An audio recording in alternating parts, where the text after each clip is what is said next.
نحمده ونصلي على رسوله الكريم اما بعد فاعوذ بالله من الشيطان الرجيم بسم الله الرحمن الرحيم رب اشرح لي صدري ويسر لي امري واحلل عقدة من لساني يفقهوا قولي۔ اللہ سبحانہ تعالیٰ نے انسان کو پیدا کیا اور اس کی زندگی میں 3 اسٹیشنز بنائے، 3 گھر اس کے بنائے، 3 مقامات۔ پہلا اسٹیشن دنیا، دوسرا برزخ اور تیسرا آخرت۔ ہر روح جو پیدا ہو چکی ہے اسے ان 3 مقامات سے لازماً گزرنا ہے۔ ہم سے پہلے بھی جتنے لوگ آئے، جو آج کے دور میں ہیں اور جو آئندہ آئیں گے، سب ان 3 جگہوں سے گزر کر اپنی منزل تک پہنچیں گے۔ آدم علیہ السلام سے لے کر آج کے زمانے تک تمام بنی آدم اسی راہ پہ چل رہی ہے، اور میں اور آپ بھی اسی راستے کے مسافر ہیں۔ اس وقت ہم سب اس دنیا میں ہیں اور ہم میں سے ہر ایک کا ایک وقت لکھا ہوا ہے۔ جب وہ وقت پورا ہو جائے گا تو ہم یہاں سے اگلی دنیا کو روانہ ہو جائیں گے، اور وہ دنیا برزخ کہلاتی ہے۔ یہ دنیا عمل کی دنیا، امتحان کی دنیا ہے۔ یہاں اللہ سبحانہ وتعالیٰ ہر ایک کو ٹیسٹ کر رہے ہیں کہ ہم کرتے کیا ہیں۔ الذی خلق الموت والحیات لیبلوکم ایکم احسن عملا، وہ جس نے موت اور زندگی بنائی تاکہ تمہیں آزما کے دیکھے کہ تم میں کون اچھے کام کرتا ہے۔ تو ہم میں سے ہر ایک سے یہ دیکھا جا رہا ہے کہ ہم میں سے کون کیسے عمل کر رہا ہے۔ تو اصل چیز ہے ہمارا عمل۔ یہاں پر یہ دیکھا جا رہا ہے کہ ہم کرتے کیا ہیں، دن رات کے 24 گھنٹوں میں ہم کیا کرتے ہیں۔ کیا وہ کام کرتے ہیں جو ہمارے رب کو راضی کرنے والے ہیں، جو ہمیں کامیابی کی طرف لے جانے والے ہیں، جو ہمیں جنت کے قریب کرنے والے ہیں، جو ہمیں جہنم سے دور کرنے والے ہیں، یا پھر اس کے برعکس ہیں۔ بہرحال جس دن وقت ختم ہوگا ہمارا نامہ اعمال لپیٹ دیا جائے گا اور ہمیں اگلی دنیا میں منتقل کر دیا جائے گا، اور وہ ہے برزخ کی دنیا۔ اسی دنیا میں قبر ہے۔ وہاں پر انسان کا ایک چھوٹا سا امتحان ہوتا ہے، 3 سوال اس سے پوچھے جاتے ہیں اور پھر اس کے مطابق اس کو وہاں جگہ ملتی ہے۔ برزخ کی دنیا میں بھی ہر انسان کا اپنا ایک مقام ہے، لیول ہے اس کے عمل کے مطابق۔ جیسے اس دنیا میں انسانوں کے درجات ہیں مختلف، مال کے اعتبار سے، علم کے اعتبار سے، جاب کے اعتبار سے انسانوں میں فرق ہے۔ اسی طرح اس دنیا میں بھی فرق ہے۔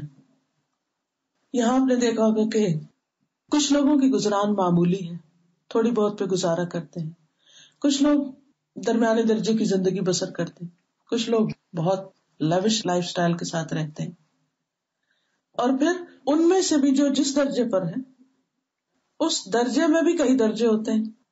پھر ہر انسان کی اپنی ایک کیفیت اور کنڈیشن ہوتی ہے، اس کے دل کی ایک حالت ہوتی ہے، اس کا ایک ماحول ہوتا ہے۔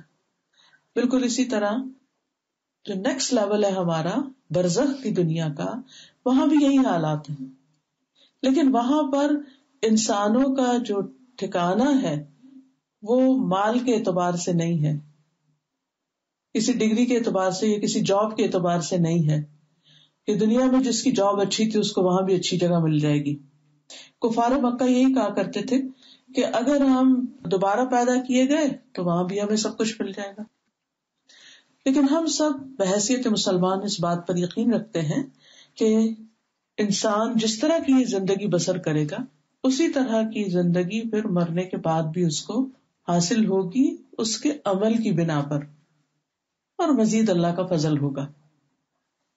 ہم سب کی انسانوں کی روحیں جو ہیں یا وہ اعلیٰ علیین میں جاتی ہیں یا پھر وہ سجین میں جاتی ہیں۔ نبی صلی اللہ علیہ وسلم جب معراج پر تشریف لے گئے تو اس وقت آپ نے پہلے آسمان پر آدم علیہ السلام کو دیکھا۔ ان کے 2 طرف لوگوں کے گروہ تھے، جب وہ دائیں طرف دیکھتے تو خوش ہوتے، جب بائیں طرف دیکھتے تو رونے لگتے۔ تو نبی صلی اللہ علیہ وسلم نے جبریل سے پوچھا کہ یہ کون شخص ہے اور یہ کبھی روتے ہیں کبھی ہنستے ہیں، ایسا کیوں ہے؟ تو آپ کو بتایا گیا کہ یہ آدم علیہ السلام ہے، ان کی اولاد میں سے جو نیک بخت ہیں، جنہوں نے نیک عمل کیے، ان کا اچھا مقام ہے، اس کو دیکھ کر یہ خوش ہوتے ہیں اور دوسرے گروہ کو دیکھ کر روتے ہیں. جیسے کوئی بھی باپ اپنے بچوں میں سے جو اچھے حال میں اس کی بات سن کر اس کا دیکھ کر خوش ہوتا ہے، اور جو کسی مصیبت میں مبتلا ہو اسے دیکھ کر پریشان ہوتا ہے. بہرحال یہ درجے ہر ایک کے اپنے اپنے عمل کے مطابق وہاں اس کو ملیں گے. اس کے بعد پھر قیامت قائم ہوگی اور ہم تیسرے درجے پہ چلے جائیں گے، تیسرے اسٹیشن پہ، اور وہ ہے حشر کا میدان، آخرت کی زندگی، دار الاخرہ، جس میں انسان کے نامہ اعمال تولے جائیں گے، اس سے سوال جواب ہوں گے، اس سے نعمتوں کے بارے میں پوچھا جائے گا، اور پھر بالآخر اس کے لیے جو بھی فیصلہ ہوگا جنت یا جہنم کا، اس میں وہ پہنچ جائے گا. کچھ لوگ جو بالآخر جنت میں جائیں گے اپنے کچھ گناہوں کی وجہ سے پہلے سزا بھگتیں گے، پھر جنت کی طرف جائیں گے. اسی طرح جو لوگ برزخ میں ہوتے ہیں یا قبر میں ہوتے ہیں، اگر انہوں نے کچھ گناہ کیے اور اس پر توبہ نہیں کی اور اپنی اصلاح نہیں کی اور ان گناہوں کے اندر ہی مر گئے، تو اس قبر کی زندگی میں بھی تکلیف سے گزریں گے. اور اگر ان کے لیے پیچھے سے دعائیں ہوئی، صدقہ خیرات ہوا، انہوں نے کوئی اچھے کام بھی کیے جو آگے گرو کر گئے، تو اس بنا پر عذاب کم بھی ہو جائے گا. لیکن یہ سب کچھ ہمیں دیکھنا ہے، اس سے ہم بھاگ نہیں سکتے. کوئی شخص مرنے سے نہیں بھاگ سکتا. کل نفس ذائقۃ الموت. کوئی شخص اپنی قبر سے انکار نہیں کر سکتا کہ میں جب فوت ہو جاؤں تو مجھے قبر میں نہیں ڈالے. اور کوئی شخص بھی قیامت کے دن جب اسرافیل سور پھونکیں گے تو کوئی بھی شخص یہ نہیں کہے گا کہ نہیں مجھے ابھی نیند آئی ہے، میں ابھی سونا چاہتا ہوں. نہیں، اسے اٹھنا ہی ہوگا اور حساب کے لیے تیار ہونا ہی ہوگا. جو یہاں اٹھ جاتے ہیں اللہ اکبر پہ، ان کے لیے وہاں بھی اٹھنا مشکل نہیں ہوگا. لیکن جو اس آذان کو آج اگنور کر دیتے ہیں، اس کی طرف توجہ ہی نہیں دیتے، ان کے لیے جو آج غفلت کی نیند سوتے، کل کا اٹھنا بڑا ہی بھاری ہوگا. تو بہرحال کہنے کا مطلب یہ ہے کہ ہم سب چکے اس امتحان میں پڑھ ہی چکے، اس لیے بہت ضروری ہے کہ ہم اپنی اس زندگی میں کچھ کر کے جائیں. اس زندگی میں کرنے کے کام تو بہت سے، جس میں ہماری عبادات ہیں، جس میں ہمارے حقوق العباد ہیں، جس میں بندوں کی خدمت ہے. لیکن عموماً یہ ہوتا ہے کہ ہم بہت سارے کرنے کے کاموں میں بعض اوقات اوور ویلڈ ہو جاتے اور سوچتے کیا کریں اور کیا نہ کریں، کیا کریں اور کیا چھوڑ دیں. کبھی گھبرا اٹھتے ہیں، کبھی سوچتے ہیں اچھا میں فلاں کام تو کر نہیں رہی تو یہ کام بھی چھوڑو، اس کو بھی چھوڑ دو، اس کو بھی چھوڑ دو. پھر انسان سوچتا ہے کہ نہیں، چھوڑ کے بھی گزارا نہیں، کچھ کرنا تو ہے. تو کسی بھی بڑے کام کو کرنے کے لیے اگر انسان چھوٹے چھوٹے سٹیپس اٹھانا شروع کر دے تو اس کے لیے کام آسان ہو جاتا ہے. بیبی سٹیپس وہ انسان کے لیے مشکل نہیں ہوتے، بہت بھاری نہیں ہوتے. اس لیے آج میں چند ایک چھوٹے چھوٹے کام بتاؤں گی کہ جن کو اگر ہم اپنی زندگی میں اچھی نیت، اچھے شعور اور پابندی کے ساتھ کرنا شروع کر دیں تو اس سے ہمارے درجات آخرت کے بہت بلند ہو سکتے ہیں. بہت دفعہ وہ کام کر بھی رہے ہوتے ہیں لیکن بوجھ سمجھ کے کرتے ہیں، یا پھر یہ ہوتا ہے کہ ہماری توجہ نہیں ہوتی، یا نیت میں وہ اخلاص نہیں ہوتا، یا ہمیں اس کا اجر نہیں پتا ہوتا، اس لیے شوق سے نہیں کرتے. تو آپ دیکھیں کہ چند ایک چیزیں بتاؤں گی کہ جن کو شوق سے کرنا، اس کے اجر کو سامنے رکھ کے کرنا انسان کے لیے آخرت میں درجوں کی بلندی کا باعث ہوگا. اس میں ایک چھوٹا سا کام وضو کرنا ہے یا باوضو رہنا ہے. اگر انسان ہر وقت باوضو نہیں بھی رہ سکتا تو نماز کے لیے تو اس کو وضو کرنا ہی ہوتا ہے. اور نماز کے لیے وضو کرنا جو ہے بعض اوقات نماز پڑھنے سے بھی زیادہ مشکل لگ رہا ہوتا ہے. حالانکہ اگر انسان ٹائم نوٹ کرے تو کتنا ٹائم لگتا ہے، اور اگر اس کا کچھ زیادہ نہیں لگتا، اور اگر انسان دیکھے کہ اس کے فائدے کتنے ہیں.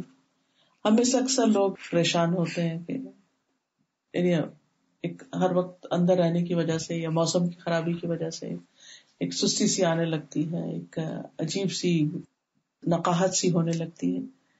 تو ایسے میں آپ دیکھیے کہ وضو سے نہ صرف یہ کہ انسان کے گناہ جھڑتے ہیں بلکہ اس کے ساتھ ساتھ اس کو ایک فریشنس اور ایک قوت اور ایک انرجی بھی ملتی ہے، اور طہارت کا ایک احساس بھی ہوتا ہے. رسول اللہ صلی اللہ علیہ وسلم نے فرمایا جس نے وضو کیا اور خوب اچھی طرح وضو کیا تو اس کے جسم سے اس کے گناہ نکل جاتے ہیں، حتیٰ کہ ناخنوں کے نیچے سے بھی نکل جاتے ہیں. یعنی انسان نہ صرف یہ کہ جسمانی طور پر صاف پاک ہوتا ہے بلکہ گناہوں سے صاف ہو جاتا ہے. آپ صلی اللہ علیہ وسلم نے فرمایا میری امت کے لوگ قیامت کے دن بلائے جائیں گے جبکہ وضو کے نشان کی وجہ سے ان کی پیشانیاں، ماتھا اور ہاتھ پاؤں چمک رہے ہوں گے. تو جو کوئی تم میں سے اپنی چمک بڑھانا چاہے اسے چاہیے کہ بڑھا لے. قیامت کے دن اندھیرا ہی اندھیرا ہوگا. ہر انسان کے پاس صرف وہ روشنی ہوگی جو اس کی اپنی پرسنل ذاتی ہوگی. کچھ لوگوں کی روشنی دور دور تک پھیل رہی ہوگی لیکن کچھ لوگوں کی روشنی بہت تھوڑی ہوگی. تو کتنا خوش قسمت ہے وہ انسان کہ جس کا چہرہ بھی چمک رہا ہو اور جس کے ہاتھ پاؤں بھی چمک رہے ہوں. وہاں اس دن جب کہ خوف و ہراس ہوگا تو ایسے شخص پر کیسا اطمینان ہوگا، کیسا سکون ہوگا. پھر دوسری بات یہ کہ وضو کے بعد اگر انسان دعا بھی پڑھ لے تو اس کے لیے جنت کے 8 دروازے کھل جاتے ہیں. قیامت کے دن انسان اتنی گھبراہٹ کا شکار ہوگا اور یہ چاہے گا کہ بس جلدی سے اپنی منزل تک پہنچ جائے. تو اس خوش نصیب کے لیے کہ جو وضو کے بعد اپنے رب کا ذکر کرتا ہے اتنا بڑا اجر ہے. اور وہ دعا ہم میں سے اکثر لوگوں کو آتی بھی ہے، اشہد ان لا الہ الا اللہ وان محمد عبد اللہ ورسولہ، یعنی چھوٹی سی دعا ہے. ایک اور ورژن بھی ہے اس کا، سبحانک اللہم وبحمدک اشہد ان لا الہ الا انت استغفرک واتوب الیک. پھر اسی طرح اشہد ان لا الہ الا اللہ و اشہد ان محمد عبد اللہ ورسولہ پڑھنے میں تو کچھ بھی دیر نہیں لگتی. کلمہ شہادت ہی ایک طرح سے انسان پڑھتا ہے. رسول اللہ صلی اللہ علیہ وسلم نے فرمایا کہ جو شخص وضو کرے اور 2 رکعت پڑھ لے اور دل اور چہرے سے اللہ کی طرف متوجہ رہے اس کے لیے جنت واجب ہو جاتی ہے. تو آپ دیکھیں چھوٹی سی چیز، وضو کیا آپ نے اور دعا پڑھی اور 2 رکعتیں پڑھ لی، یہ سارے ٹوٹل کام میں ہو سکتا ہے صرف 10 منٹ آپ کے لگے. اور اگر یہ کام آپ اشراق کے وقت کر لیں، چاشت کے وقت کر لیں تو پورے جسم کا صدقہ نکل جاتا ہے. حدیث میں آتا ہے کہ ہر صبح انسان کے ہر جوڑ پر صدقہ واجب ہو جاتا ہے جو انسان کو لازماً ادا کرنا چاہیے. لیکن ہم میں سارے کے پاس اتنا مال تو نہیں کہ 360 جوڑوں کا مثلا $1 ہر جوڑ کا صدقہ دینے لگے تو کوئی بھی افورڈ نہیں کر سکتا. لیکن اس کے لیے کتنا آسان، سمپل، سادہ سا عمل بتا دیا گیا، 2 نفل دحا کے یعنی چاشت کے. یا اصل میں یہ اس نماز کا نام اشراق بھی ہے، چاشت بھی ہے، دحا بھی ہے، اور یہ ہوتا ہے سورج نکلنے کے 15 منٹ بعد سے لے کر اس کا وقت سورج کے زوال کے 15 منٹ پہلے تک. یعنی سارا دن آپ صبح کے وقت یعنی ظہر سے 15 منٹ پہلے تک آپ اس کو پڑھ سکتے ہیں، ظہر کا وقت داخل ہونے. اگر آپ ارلی پڑھیں تو اس کو اشراق کہتے ہیں اور اگر آپ اس کو لیٹ پڑھیں تو اس کو چاشت کہتے ہیں. 2 رکعت بھی پڑھ سکتے ہیں، 4 بھی پڑھ سکتے ہیں، 6 بھی پڑھ سکتے ہیں، 8 بھی پڑھ سکتے ہیں. اس کو کوئی پابندی نہیں ہے کیونکہ وہ فرض نماز نہیں ہے، انسان اپنی خوشی سے پڑھتا ہے. لیکن جو پڑھتا ہے اس کے لیے اجر بہت زیادہ ہے. اور آپ دیکھیے کہ بعض لوگوں کو جوڑوں کے درد کی شکایت ہوتی ہے، جوائنٹ پین ہے، سب کچھ. لیکن میں سمجھتی ہوں کہ اگر انسان صدقہ ادا کرتا رہے اپنے جسم کا تو انشاءاللہ آپ کو دردوں سے نجات ہوگی. میں نے اس کا اپنی ذاتی زندگی میں تجربہ کیا. میرے ایسے نی پین شروع ہو گیا اور کسی چیز سے سمجھ نہیں آتی تھی کہ اس کو ہے کیا، اور آرام آنے کا نام نہیں لیتے تھے. لیکن پھر میں نے 2-3 چیزیں کی جس میں سے ایک تو ان نوافل کی پابندی، دوسرے کلونجی آئل کے ساتھ اپنے نیک پر خود ایسا مساج کرنا، اور باقی سبحان اللہ تسبیحات وغیرہ جو ہیں. تو آپ دیکھیے کہ اللہ سبحانہ وتعالیٰ نے ہمیں جو دین دیا ہے اس دین کے اندر بہت سی چیزیں ہمارے لیے شفا بھی ہیں. عام طور پر ہم جب کہیں تکلیف ہوتی ہے تو پھر بیٹھ جاتے ہیں تکلیف اور بڑھ جاتی ہے. لیکن اگر ہم ایکسرسائز کرتے رہیں تو آہستہ آہستہ وہ پین بھی ختم ہونے لگتی ہے. میرے ہسبینڈ کو نا سیاٹک نرو کی پرابلم تھی 15 سال سے. اچھا. تو جب ہم استاذہ کا ایک لیکچر ہے اسی حدیث پہ نا کہ 360 جوڑوں کا صدقہ، تو اب یہ تھا کہ آپ یقین کریں کہ ایسے تھا کہ اتنے اسٹیرائڈز کے شاٹس بھی لگوائے ہر 3 منتھس کے بعد، کوئی چیز کام نہیں کر رہی تھی. تو پھر میں نے ان سے کہا کہ آپ یہ کیوں نہیں کرتے کہ صبح 2 نفل پڑھ لیا کریں آفس جانے سے پہلے. اور اللہ کا بہت احسان شکر ہے کہ جس طرح وہ درد آیا تھا کس طرح وہ گیا اب سمجھ نہیں آتی. میرے ہسبینڈ کہتے ہیں کہ مجھے سمجھ نہیں آتا کہ کبھی وہ درد مجھے تھا بھی کہ نہیں. تو اس لیے جب یہ میرا اپنا پرسنل ایکسپیرینس ہے، میری سمجھ سے باہر تھا کہ یہ ہوگا کیا، یعنی اس کا میں علاج کیا کروں. جیسے کہتے ہیں نا انسان نہ کسی ڈاکٹر کے پاس علاج ہے، نہ کسی اور کے پاس، نہ پین کلر سے آرام ہے، نہ کسی اور چیز سے، کچھ سمجھ میں نہیں آ رہا تھا. لیکن جب میں نے یہ حدیث پڑھائی، میں صرف UK میں تھی 2013 میں، اور 40 نبوی پڑھا رہی تھی، اور اس میں یہ حدیث آ گئی. حالانکہ نفل یہ 4 سے اشراق کے تو پہلے بھی سنے ہوئے تھے، اور چاہے چلتے پھرتے شاید کہیں یہ بھی سنا ہوا تھا کہ 360 جوڑوں کا صدقہ بھی دینا ہوتا ہے، لیکن کبھی توجہ نہیں دی تھی اور کبھی کانشیسلی عمل نہیں اس پر کیا تھا. لیکن پھر الحمدللہ اس پر عمل شروع کیا، اور صرف کلونجی کا آئل، کیونکہ حدیث میں کلونجی کا بھی بہت فائدہ بتایا کہ اس میں شفا ہے موت کے علاوہ ہر بیماری. تو اس میں میں نے یقین سے یہ بات سوچی کہ اگر موت کے علاوہ ہر بیماری کی شفا ہے تو اس میں ہوگی شفا، اللہ نے ڈالی ہے نا، اور اسی نے وحی کے ذریعے ہمیں بتایا، تو کیوں نہ ٹرائی کریں. الحمدللہ اٹ ورک. پھر اسی طرح یہ ہے کہ جو نوافل کی بات ہو رہی ہے، تو نوافل میں سے جو سنتیں ہوتی ہیں نماز کی، ان کا اہتمام کرنا بھی بہت فائدے کی چیز ہے.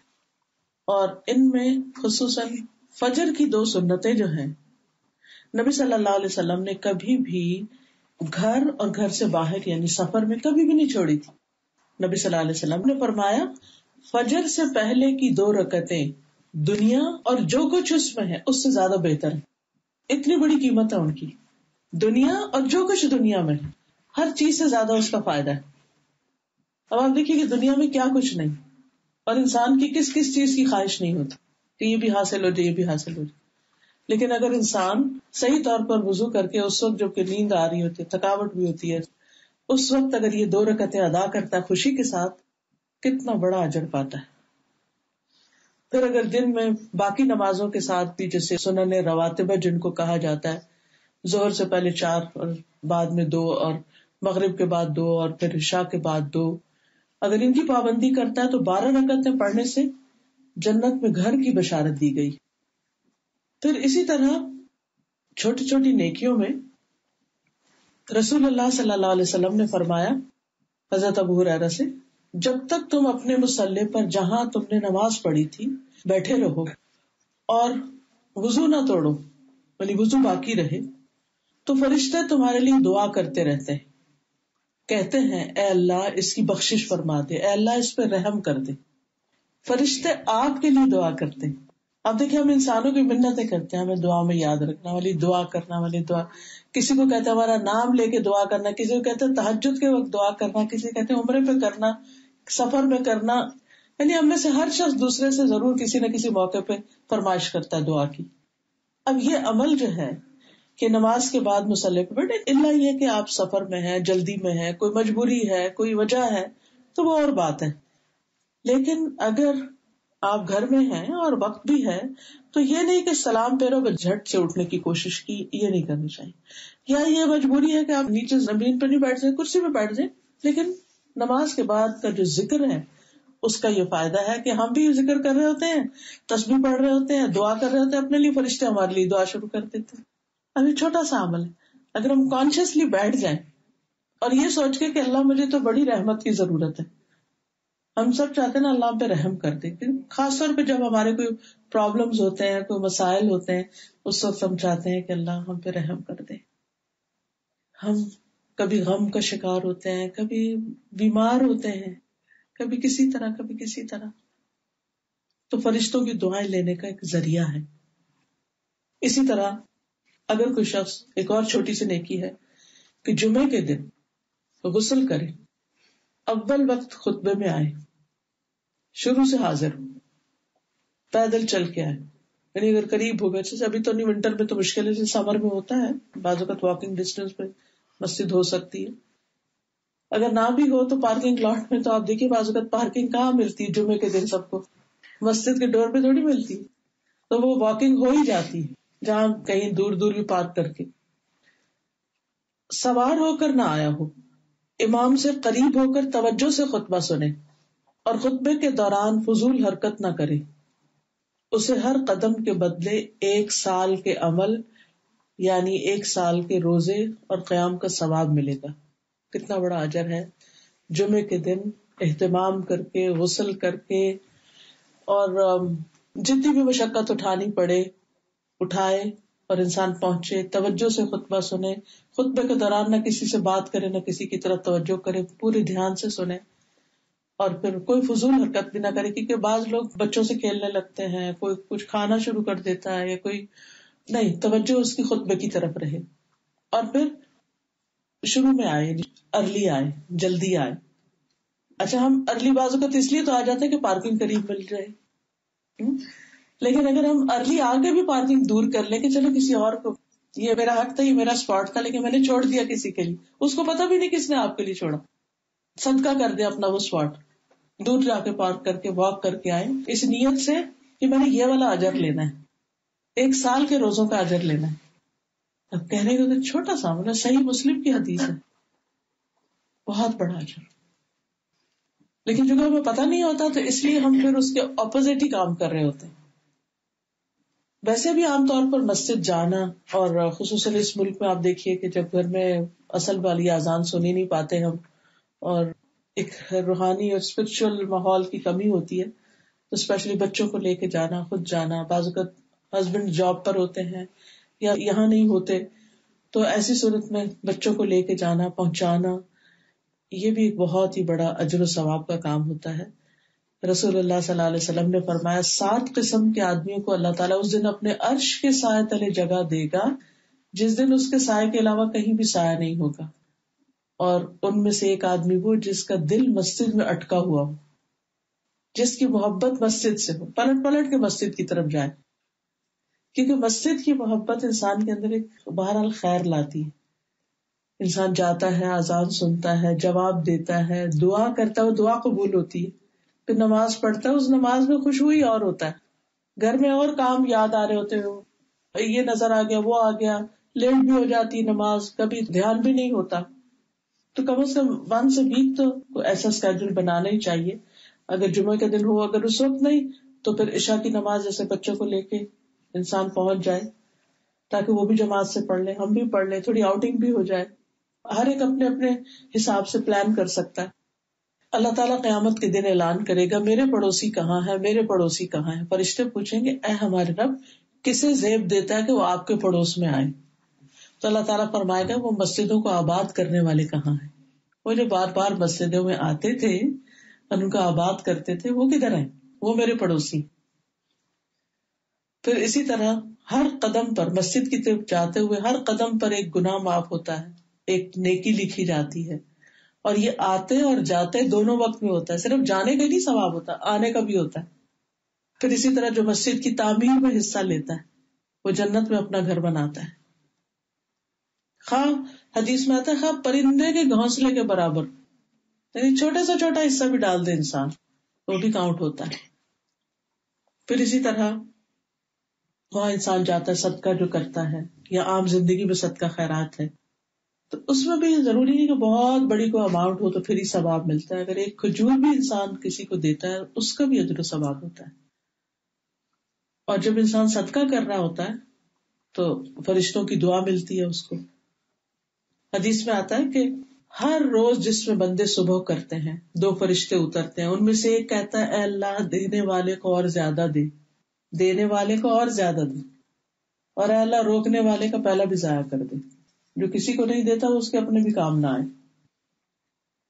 پھر اسی طرح دینا اس طرح چاہیے کہ دایاں ہاتھ دے تو بائیں کو خبر نہ ہو, چھپا کے دینا چاہیے, خاموشی سے دینا چاہیے, بہت اس کا اشتہار نہیں دینا چاہیے, کیونکہ جب انسان دکھاوا کر کے دیتا ہے تو بعض اوقات وہ اس کے اندر سے وہ خوشی بھی چلی جاتی ہے اور اس کا اجر بھی چلا جاتا ہے, کیونکہ بندوں سے تعریف مقصود ہوتی ہے. اسی طرح ایک اور آسان عمل ہے زبان سے اللہ کا ذکر کرتے رہنا, دل میں بھی اللہ کی یاد ہو لیکن ذکر کرتے رہنا.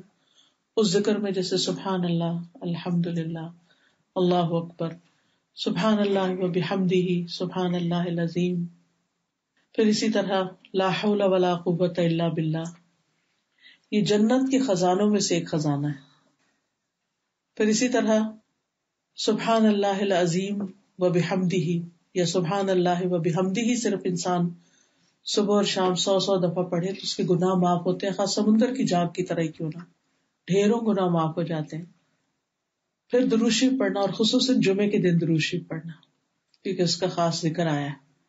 عام دنوں میں اگر مثلاً آپ ایک تسبیح کرتے ہیں درود شریف کی تو جمعے کے دن اس سے زیادہ کر لیجیے.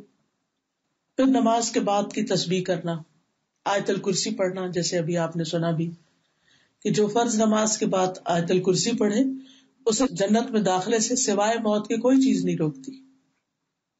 پھر اسی طرح قرآن مجید کی تلاوت، ہر روز قرآن کا کچھ حصہ ضرور پڑھیے، اس سے آپ کو شفا بھی نصیب ہوگی، ایک انرجی ملے گی، ایک خوشی ملے گی، اور اس کے ساتھ ساتھ یہ کہ انسان کو اگر سمجھ کے پڑھنا آتا ہو تو ریمائنڈر بھی ہوگا اور بہت سے مسائل کا حل بھی.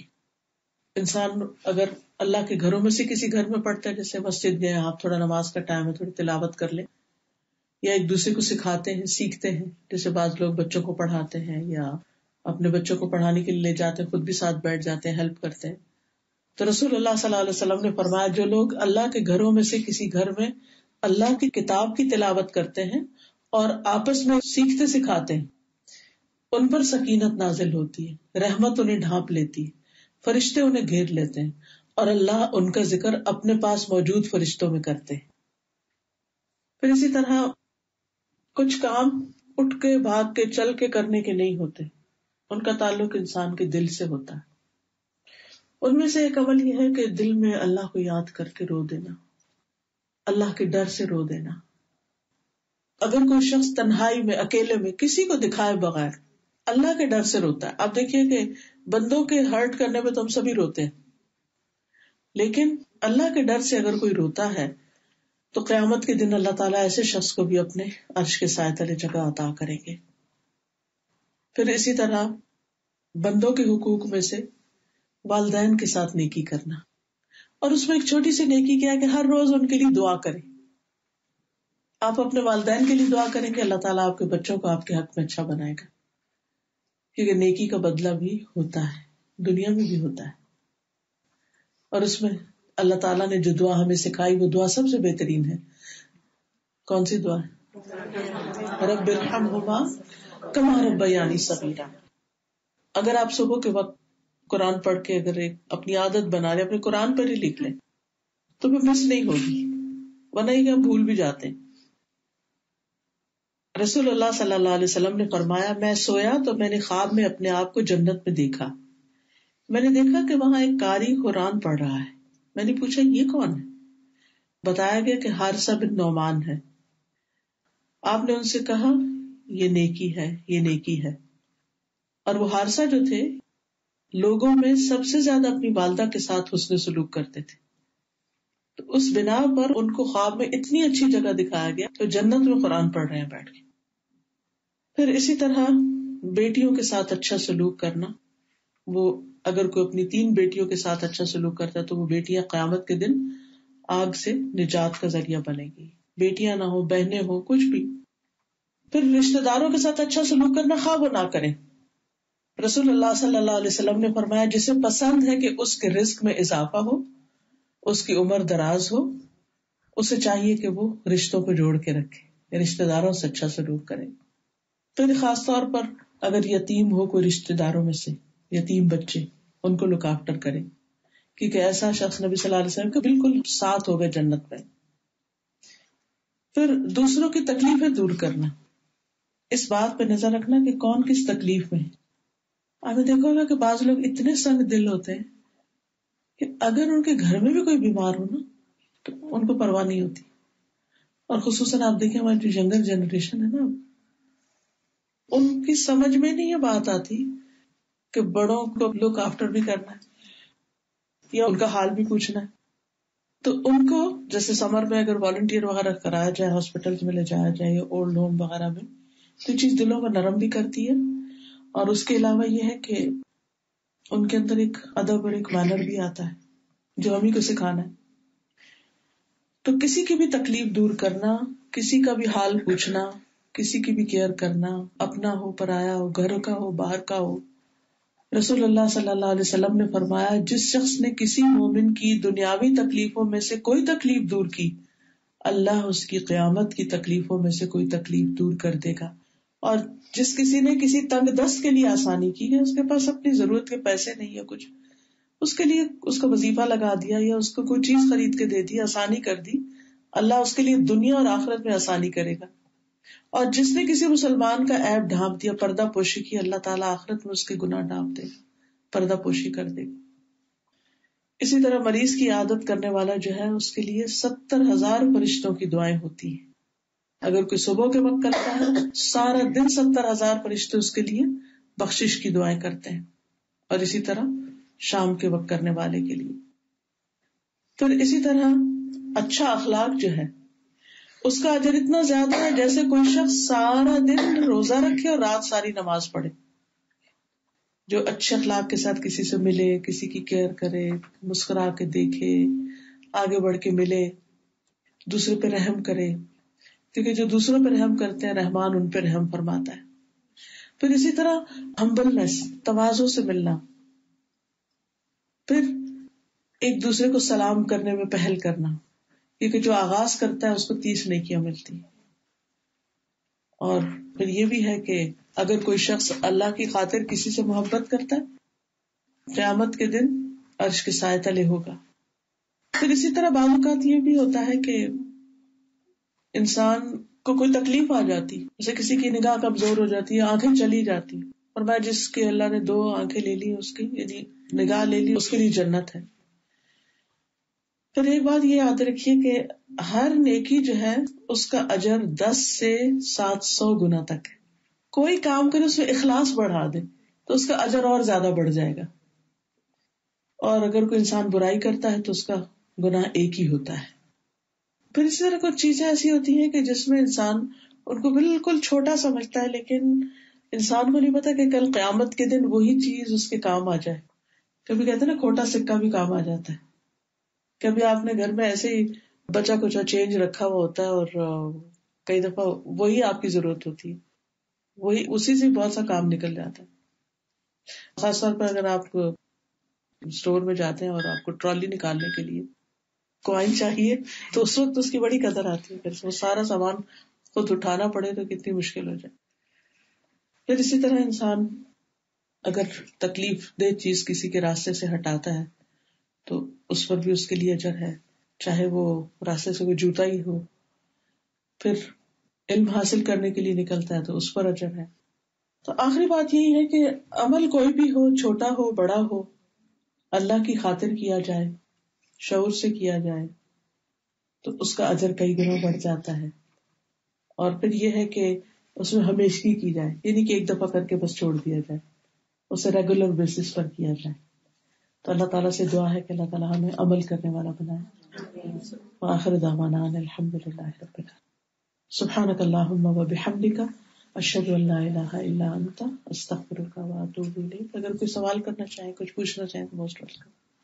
انسان بڑی کوشش کرتا ہے کہ ماں باپ کی تابع داری کرے، لیکن بہت دفعہ یہ ہوتا ہے کہ وہ نہیں کر پاتا جتنا وہ چاہتا ہے. حالات بھی ہوتے ہیں، کئی طرح کی چیزیں، مجبوریاں ہوتی ہیں کہیں. تو والدین جب فوت ہو جائیں تو انسان ان کے لیے نمبر 1 دعا کی جائے، جیسے میں نے عرض کیا کہ روزانہ دعا باندھ لیں اپنے ساتھ. اور اگر فوت ہو چکے تو ان کی بخشش کی دعا بھی کی جائے. نمبر 2 ان کی طرف سے صدقہ خیرات کرتے رہے، کسی نہ کسی موقع پر کچھ نہ کچھ ان کی طرف سے دیتے رہے تاکہ ان کے درجے بلند ہوں، آخرت میں ان کے مقام بلند ہوں. بے شک خامد کی تابع داری کرنی سب کچھ ہوتی ہے، لیکن پھر بھی کئی دفعہ یہ ہوتا ہے جی فوت ہونے کے بعد احساس ہوتا ہے کہ بہت غلطی ہوئی، یہ بھی جی لیکن وہ تو فوت ہو گیا، مطلب انسان جی ہاں، یہی چیزیں ان کو دعا اور صدقہ خیرات ان کی طرف سے کرنا ان کو فائدہ دے گا انشاءاللہ.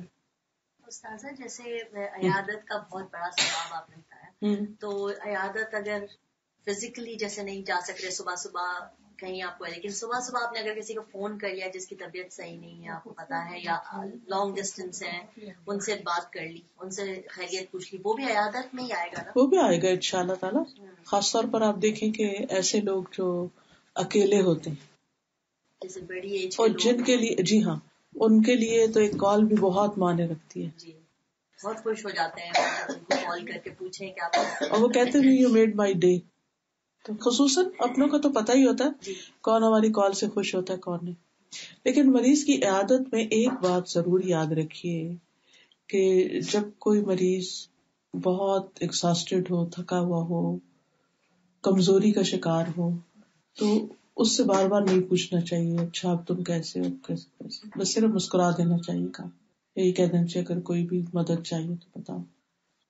بعض اوقات ہم مریض کے پاس جاتے ہیں اور اسے اتنے سوال کرتے ہیں کہ وہ بیچارہ جواب ہی نہیں دے پاتا, الٹا اور مشکل میں پڑ جاتا ہے.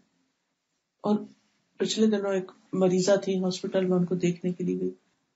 اس وقت مجھے بالکل احساس نہیں ہوا کہ میں نے ان کے ساتھ کیا کیا ہے. میں نے کیا تھا کہ جا کے ان کے جسم پہ ہاتھ رکھے تو میں ان سے کیسی ہیں, کیا حال ہے, کیسے, اور ہو سکتا ہے کتنے ہی لوگوں نے ان کے ساتھ یہی کیا ہو. پھر کچھ دن کے بعد ان کا انتقال بھی ہو گیا. جب میں پچھلے ہفتے خود بیمار ہوئی تو مجھے ایک بھی کسی کا سوال اتنا بھاری تھا کہ میں جواب دینے کے قابل نہیں. مجھے یہ بھی نہ پوچھو کہ میں کیسی ہوں, مجھے سونے دو, مجھے آرام کرنے دو تاکہ میں ٹھیک ہو جاؤں. اس وقت مجھے خیال آیا اللہ, ہم بعض اوقات مریض کے پاس جاتے ہیں وہ ہمیں صحیح طرح جواب نہیں دے پاتا, ہم کہتے ہیں لو ہم اتنی دور سے آئے بات بھی نہیں کی. یا پھر سیم کوشچن سبھی ان سے پوچھتے ہیں سیم کوشچن سب ایک پوچھتا ہے, دوسرا پوچھتا ہے, تیسرا, چوتھا, پانچواں, یا احساس نہیں. اور مجھے خود جب امی بیمار تھی تو میں ہمیشہ ان کے ساتھ رہی تھی, پابندی بالکل باہر ہی جا کے پوچھی تھی, جو پوچھنا ہے مجھ سے باہر پوچھ رہے. الحمدللہ امی سے جا کے اندر یہ سوالات نہیں ہوں گے الحمدللہ. لیکن جب میں ہاسپٹل میں تھی تو آپ کے اوپر تو ہم سب کو اس کا خیال کرنا چاہیے. اور اگر کوئی ایک دفعہ اشارے سے جواب دے رہا ہے نا تو اس سے اگلا سوال پھر بند کر دے, نیکسٹ کوشچن نہ کرے. خود ہی پہچان دے کہ یہ اس وقت ہمت نہیں, کیونکہ بعض اوقات بیماری چھوٹی سی بھی ہوتی ہے لیکن شدید سر درد ہو سکتا ہے, ایکساسٹ. ہاں, اور ایک ہی چیز, اور اسی طرح جب کسی کی ہم تعزیت کے لیے جاتے ہیں, کسی کا کوئی فوت ہو جائے تو اس سے بھی پوری کہانی سننا چاہتے ہیں. لیکن ہمارے کلچر میں لوگ اس چیز کو برا مان جاتے ہیں, یہ ایک پرابلم ہے. لیکن ہم کیا ان کے صحت کے لیے ہم کچھ بھی کر لیں گے. I'm sorry, this is the limit. Doctors نے یہ بولا ہے ہم اتنے وزٹرز اتنے دن الاؤ کریں گے, we need her to get better. ہم نے تو اس چیزوں پہ لمٹس کرے تھے. ہم نے کہا جو پوچھنا ہے ہمیں فون کریں, مجھے یا میری بہن کو فون کریں, ان کے پاس جائیں, جو ہنسنا بولنا ہے وہ بات کرنی ہے کرنا ہے. دس از what people need to be told. بالکل That's important for everybody to know that. اور پھر یہ کہ عیادت کی بھی ایک لمٹ اور ٹائم اور وقت سب چیزوں, کیونکہ جو اٹینڈنٹ ہوتے ہیں نا وہ بعض اوقات وہ بھی بہت زیادہ تھک جاتے ہیں, ان سے بھی ٹو مچ انکوائری نہیں کرنی چاہیے. جب وہ سارا مرحلہ گزر جائے تو بعد میں اگر آپ معلومات حاصل کرنا چاہتے ہیں کہ کسی بیماری کی ڈیٹیلز کیا ہیں تو آپ بعد میں پوچھ سکتے ہیں کہ کیا ہوا تھا, تاکہ آپ کے ایکسپیرینس میں اگر کوئی فائدے کی چیز آ رہی ہے تو آ جائے. سیکھنے کی چیزیں ہوتی ہے کئی, لیکن میں ایکسپیرینس شیئر کروں گی اس میں نا.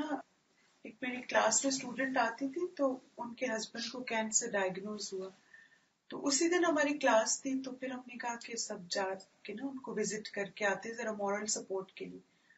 تو ہم گئے تو ساری فیملی جمع ہوئی ہوئی تھی اور اتنا عجیب سا ماحول جیسے, اور اتنے سارے وہ رونے والے, پتہ نہیں جیسے کیا ہو گئے. پھر میں کتاب لے گئی تھی میرا جینا مرنا, اور اس میں سے میں نے چھوٹی سی ٹاک تھی 5-10 منٹس کی, اور اس میں میں نے مختلف انبیاء کا بتایا. میں نے ان کو کہا دیکھیں بیماری اللہ کی طرف سے ہے, so this is the time we have to give positive vibes to the family, کہ آپ ان کو امید دلائیں. اور اللہ کے لیے کیا مشکل ہے, اللہ تعالیٰ انسان کو بیمار بھی کرتا ہے, وہی اس کو شفا بھی دے سکتا ہے. اور الحمدللہ پھر ساری جو ہم اسٹوڈینٹس تھی سب نے ایک ایک بات کی, ایک دم سے پورا ماحول ہی چینج ہو گیا. تو یہ بہت ضروری ہوتا ہے کہ اگر کوئی بیمار ہے ہم عیادت کے لیے جائیں تو ہم اس کو جیسے بتائیں. اب جیسے میں استاذہ کو بتا رہی تھی کہ میں جب بھی بیمار ہوتی ہوں نا تو وہ لیکچرز ہیں استاذہ کے میرا جینا مرنا بک انہوں نے پڑھائی ہے, فائدے مند مریض, تو میں وہ لیکچر لگا کے نا سنتی رہتی ہوں, خوش ہوتی رہتی ہوں. میں بیمار ہوں اور مجھے اب پازیٹیو رہنا ہے, میری دعائیں قبول ہو رہی ہیں. تو یہ واقعی بہت ضروری ہے کہ اگر آپ مریض کے پاس جائیں تو آپ پازیٹیو وائبس دیں, اور ان سے کیا ہے، دیکھیں آپ کے گناہ دھل رہے ہیں، اللہ آپ کے درجے بلند کر رہے ہیں، ہم سب غلطیاں کرتے ہیں، اللہ نے اپرچونٹی دی، آپ کی دعائیں قبول ہو رہی ہیں، آپ پہلی دعا کریں، تو وہی وقت ہم اتنا زیادہ ریوارڈنگ بنا سکتے ہیں ایٹ دا سیم ٹائم۔ استاذہ لوگ یہ بھی مشورے دینا شروع کر دیتے ہیں، آپ یہ کر لیں یہ کر لیں، جو اتنے وہ نہیں ہوتے ریمیڈیز، اگر کوئی آپ سے پوچھے کہ اب میں اس کا کیا کروں، سمجھ تب آپ ریمیڈی بتائیں۔ ریمیڈی اس طرح بتاتے ہیں کہ جیسے ہم ٹینشن میں آ جاتے ہیں کہ اب اس کی یاد رکھیں۔ چلے ریمیڈی بتانے کی حد تک بھی ٹھیک ہے، میں کہتی ہوں کوئی بات نہیں، تھا کسی نے بتایا شاید کام آ ہی جائے، اس کے بعد جو پیچھا ہوتا ہے، جو فالو اپ ہوتا ہے، اب آپ کہ وہ دوا آپ نے بنائی کہ نہیں، وہ پی کہ نہیں، وہ کتنی دفعہ پی تھی، تو فائدہ ہوا کہ نہیں۔ شاید ڈاکٹرز بھی اتنا فالو اپ نہ جتنا نسخہ بتانے والے کرتے ہیں، مجھے ڈر لگ جاتا ہے، اور پھر اگر یہ کہیں کہ پھر نہیں بنائی نہیں پی تو وہ بھی اچھا نہیں لگتا کہ کسی کا دل ٹوٹے گا کہ ہم نے اتنے خلوص سے آپ کو مشورہ دیا تھا اور آپ نے مانا ہی نہیں۔ تو جو گڈ لسنرز ہوتے ہیں وہ پورا سنتے ہیں نا، ایکچولی پرابلم یہ ہو جاتی ہے کہ ہمیں پوری بات سننی پڑتی ہے، پھر ہر ایک کی ریسیپی سنتے ہو۔ صحیح، تو اس لیے دوسروں کو ایک اسپیس بھی دینی چاہیے، اچھی بات کریں، ٹھیک ہے، اچھا مشورہ دینا چاہیے، لیکن پھر اس کو سر پہ سوار نہ ہو جائے، بلکہ میں کہتی ہوں اپنے بچوں کے سر پہ بھی سوار نہیں ہونا چاہیے، کیونکہ وہ بھی پھر اب سے بھاگنے لگتے ہیں، اوائڈ کرنے لگتے ہیں۔ اوکے، سبحانک اللہم و بحمدک، اشہد ان لا الہ الا انت، استغفرک و اتوب الیک۔ السلام علیکم و رحمۃ اللہ وبرکاتہ۔